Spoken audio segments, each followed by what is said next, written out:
Jaron Ennis versus Eimantas Stanionis. Who's going to win this fight? Well, first of all, who's going to win this fight? Let's take a look at their latest performances, in which Jaron Ennis fought David Avanesyan, in which Jaron Ennis started off great, dropped David Avanesyan in round 5.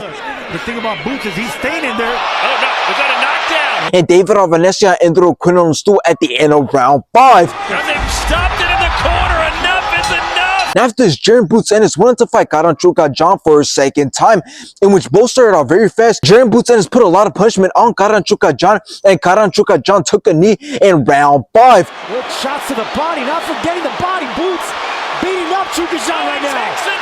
Jaron Ennis completely outlanded Jaron, and Jaron Ennis won by decision. And still, the IBF. Now let's take a look at Eimantas Stanionis' latest performances, in which he fought Razab Butayev, in which it was a very close fight. Both went back and forth, both had some great shots, but Eimantas won by decision. And the new WBA welterweight champion of the world. And after this, Eimantas wanted to fight Gabriel Maestre, in which Eimantas started off very fast, landed some great combinations, completely outlanded Gabriel, and Eimantas won by decision. And still the undefeated WBA. Now, this fight does seem to be a really close and tough fight considering the different styles, but I will say that Eimantas Stanionis is the one who's got a lot to prove. He's the one who needs to make a statement here, and he's the one who's being tested, not Jaron Ennis. Jaron Ennis has already made a statement in the division. He's beating great fighters, and he has proven to have the skill to be considered the best. But now with this fight having two undefeated fighters fighting for 2 belts means that it's going to be a really competitive fight. So now let's get into how this fight can play out. Well, if you look at Eimantas Stanionis, we'll see that with him being a pressure fighter, it's going to be really interesting to see if Jaron Ennis